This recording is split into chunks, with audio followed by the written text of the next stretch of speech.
Anyway, moving on. The target markets for Verichip, basically everyone. It starts with, there's actually a Facebook campaign that has got more users than our group does, which is to put a satellite tracking chip in all pedophiles. Now, I've actually contacted the lady, and I said to her, how's that going to stop a pedophile from attacking a child? I said, it doesn't actually solve the mental issues that the pedophile has. And she was of the opinion that he could be GPS tracked, and before he attacked the child. Anyway, see, but this is the problem we're fighting. Unless we understand the technology, how it's been presented in the media, it's presented as the magic bullet. It is presented through the media, and we've been conditioned to think, you know, James Bond has a microchip. If it's good enough for him, it's good enough for everyone. The illegal immigrants, the Alzheimer patients who can't make up their minds have chosen to get microchipped, even though they forgot they got microchipped. The illegal immigrants, every time there's some Mexicans coming over the border in Texas, Verichip releases a press release that they can solve it. And if you're in the military, we're getting a lot of emails from the military, simply because we need to understand that Raytheon actually has the contract, or it produces the Verichip. So you're one contract away, basically, from having, you know, the dog tags, the dogs of war, basically being tagged like dogs. Another play on words. Anyway, government workers, and I can say anyone dependent on the state. If this becomes mandated, if you're dependent on the state, it's going to be a tough road ahead unless preventative legislation comes in. Now, this is when Verichip basically became a two-trick pony. They signed a deal with a company called Receptors, and what Receptors is basically introducing a pathogen receptor component to the actual Verichip for glucose sensing for diabetics, and also for other biological threats, including the H1N1, SARS, you name it, basically.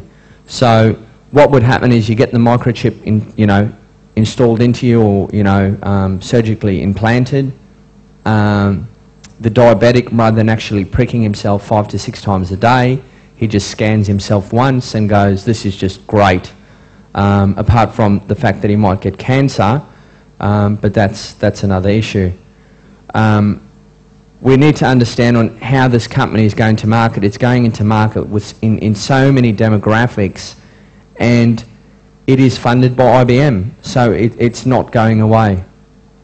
There's a glucose sensing component, and how it works is the sample is presented, it goes through, if it's a virus, depending on which virus it is, it goes through another loop, or another checkpoint if you like. It then says it's clear, and if it's not, it can then go to, I like the way they've got H, X, and Y, because Baxter must obviously be making some new variations in the lab as well. And then you have SARS as well. So what you're looking at, you're one deal away with the World Health Organization and the CDC to actually have a product that can solve all of man's woes, you know, from payment. Okay. Where's it moving to? Tying your financial records, credit monitoring and reporting. So, you know, you can actually, where Verichip is going, they're adding more services to the actual product. So you could go for a job, you have a Verichip, they go, well look, let's query the services that you have on the Verichip, we'll check your financial report. They also promote identity, prevention of identity theft as well. And then a national criminal database monitoring and background search. So when you look at it, this is becoming a product that is offering so many services that a government could say, look, this can solve all our issues. But more than that, it is something that is totally invasive. The question we always get asked is, can you be tracked off satellite?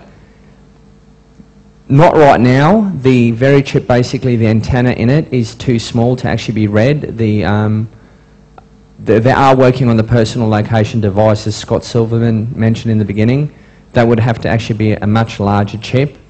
But we do have 29 low Earth orbiting satellites called, from the Orbcomm, that once the very chip is out there, well, you won't get lost and you can throw away your navman because they'll know where you are. Okay, how does RFID work? This is IBM at play. You walk into the store, they assign you a number, they see where you walk. This is based on the RFID products that you have on you.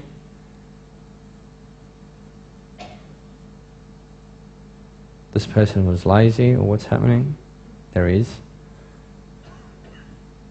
Here we go. Now, he's breezing or just looking at the window. He might have no money. He can't afford to go into the store. And all this information is being collected on you without you even knowing.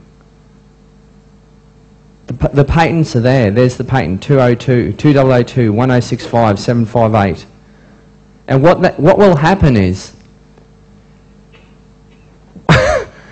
once you have payloads, actual sensors within the flooring, if someone is overweight, what will happen is eventually the RFID will communicate that the person who's walking is overweight, and then the prices of chips or any product that makes one fat will actually increase because the data is all going to be correlated and communicating with each other.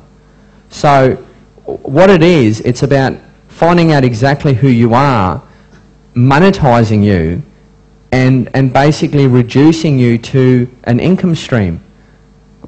So that's IBM. Now, barcodes. This is radio frequency ID on steroids. When this came out, it actually floored me. It comes from the same camp by MIT, which brought us the RFID. It can store a million times more data than a similar sized barcode. But the thing about the barcode is it doesn't actually require a battery to be read. It basically utilizes the measuring brightness and angle of light rays. So what that means is a camera can actually read it at a distance. Now, where the global surveillance all comes in, all CCTV cameras can then track all products that have barcodes. You then have a total web of surveillance. And if you went out and spoke to the average person, you'd go query 100,000 people out here in London and no one would have even heard of a barcode. So we wonder why the CCTVs are out there. Anyway, how does a brown coffee cup work? Greg buys it, he throws it, it travels along the line, I dispose of it incorrectly, the sensors pick it up, it ends up in the wrong landfill area, and then I get issued a fine. Because I didn't actually know that Starbucks had put an RFID chip in my cup. And these are real world applications that are happening now.